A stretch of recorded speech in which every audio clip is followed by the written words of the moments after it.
নুরুল হক নূরের উপর হামলার ঘটনাটা আমরা চীন থেকে শুনতে পাই। জাতীয় নাগরিক পার্টি এই হামলার প্রতিবাদ জানিয়েছে এবং এটা আমাদেরকে উদ্বিগ্ন করে তুলেছে পুরো জাতিকে।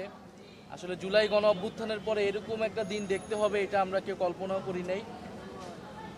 এটা শুধু দুঃখজনকই নয়, অনাকাঙ্ক্ষিত নয়, এটা উদ্বেগজনকও। আমরা আসলে কোন সময়ে বাস করছি এবং দেশের পরিস্থিতি কোন দিকে যাচ্ছে এটা আমাদেরকে ভাবাচ্ছে। কারণ যখন আমরা ফ্যাসিস্টদের বিচার চাচ্ছি, ফ্যাসিবাদের দোসরদের বিচার চাচ্ছি, সেই বিচার অপরাধে আপনাকে আমাকেই নির্যাতিত হতে হচ্ছে, তাও এই অন্তর্বর্তী সরকারের সময়ে তাদের অধীনে থাকা সেনাবাহিনী এবং আইন শৃঙ্খলা বাহিনীর দ্বারা। এটা অত্যন্ত দুঃখজনক। গণ অভ্যুত্থানের শক্তিকে কোমর ভেঙে দেওয়ার জন্য পরিকল্পনা করা হচ্ছে, এই ধরনের দৃষ্টান্ত স্থাপন করা হয়েছে বলে আমরা মনে করছি এবং আঘাত করা হয়েছে। আপনারা জানেন যে তাদের পার্টি অফিসের সামনে, কার্যালয়ের নিচে তারা সংবাদ সম্মেলনের প্রস্তুতি নিচ্ছিল। সেই জায়গা থেকে একটা ঘটনার প্রেক্ষিতে তিনি পরিস্থিতি নিয়ন্ত্রণের জন্য সেখানে গিয়েছিলেন এবং এটা তাদের রাজনৈতিক অধিকার, গণতান্ত্রিক অধিকার, যে কারো বিরুদ্ধে গণতান্ত্রিকভাবে কথা বলা এবং ফ্যাসিবাদের দোসরদের বিচার চাওয়া। এবং আমরা সেখানে দেখলাম যে ন্যাক্কারজনকভাবে তার উপর হামলা করা হলো, তার নেতাকর্মীদের উপরে হামলা করা হলো। এক কথায় বলতে গেলে এটাকে বলে বর্বরতা এবং এটা আমাদের জন্য দুঃখজনক যে এই বর্বরতা সেনাবাহিনীর দ্বারা, সেনাবাহিনীর কিছু সদস্যদের দ্বারা সংঘটিত হয়েছে। সেনাবাহিনীর অফিসারের পক্ষ থেকে তাদেরকে প্রথমে হুমকি দেওয়া হয়েছে এবং সেই হুমকি 10 মিনিটের পরবর্তীতেই এই হামলার ঘটনা ঘটানো হয়। ফলে এটা আমাদের জন্য উদ্বেগের। অন্তর্বর্তী সরকার আসলে কিভাবে পরিচালিত হচ্ছে, সেনাবাহিনী কাদের নির্দেশনায় পরিচালিত হচ্ছে এ বিষয়ে কিন্তু প্রশ্ন উঠছে।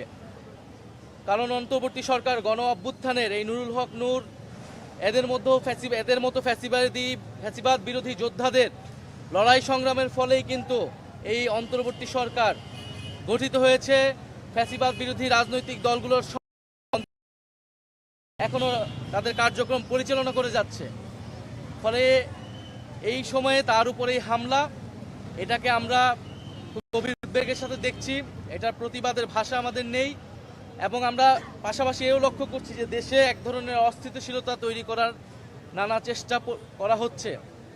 আমরা বলতে চাই যে বাংলাদেশের মানুষের প্রতি আমাদের অঙ্গীকার যে ফ্যাসিবাদী পক্ষকে আমরা কোনোভাবেই জায়গা করে দিব না, সুযোগ করে দিব না। সেটা জাতীয় পার্টির নামে আসুক, যেই নামে আসুক না কেন, এবং বাংলাদেশের যেই শক্তি তাদেরকে সহযোগিতা করবে তাদেরকে জনগণের বিরুদ্ধে দাঁড়াতে হবে।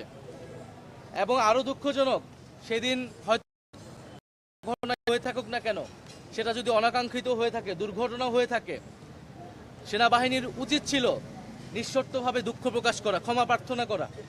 যে একজন রাজনীতিবিদকে, ফ্যাসিবাদ বিরোধী রাজনীতিবিদকে এইভাবে রাস্তায়, কিন্তু আমরা দুঃখজনকভাবে দেখেছি যে আইএসপিআর এর যেই বিবৃতিটি তারা দিয়েছে সেখানে তারা এই হামলাকে বৈধতা দেওয়ার চেষ্টা করেছে, জাস্টিফাই করেছে, মব ভায়োলেন্স বলেছে।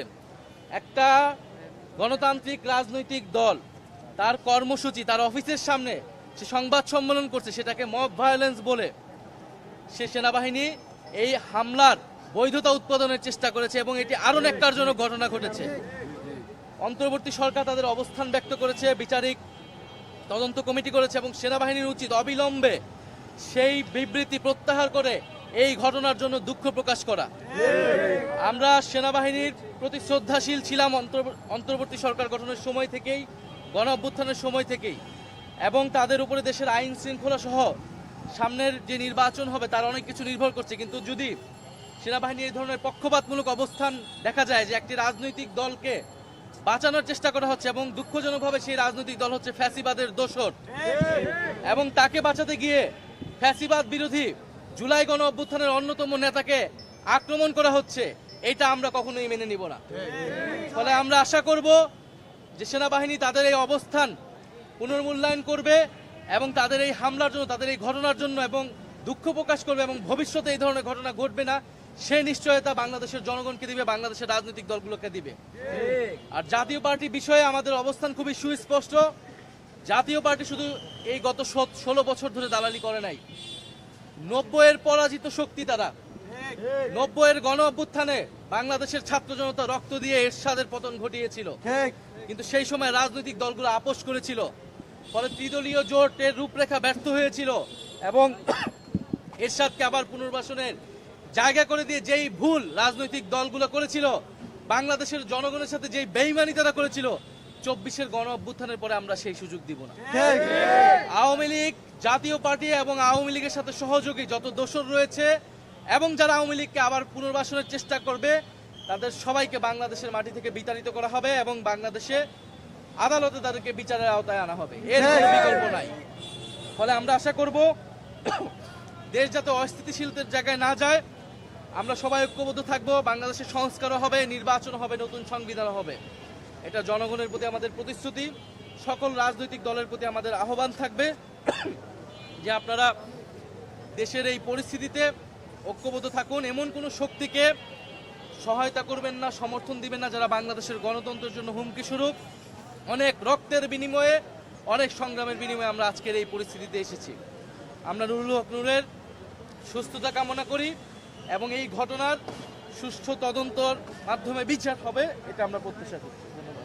জাতীয় পার্টিকে নিষিদ্ধের যে দাবি উঠেছে, এটা কি এনসিপি সমর্থন করে কিনা বা সরকারের কাছে কোনো প্রত্যাশা আছে কিনা একটু স্পষ্ট করে দিন। আমরা এই বিষয়ে অলরেডি আজকে বক্তব্য দিয়েছি। না, নিষিদ্ধের ব্যাপারটা নিষিদ্ধ আমরা অবশ্যই আমরা মনে করি জাতীয় পার্টির কোনো অধিকার নাই বাংলাদেশের রাজনীতি করার।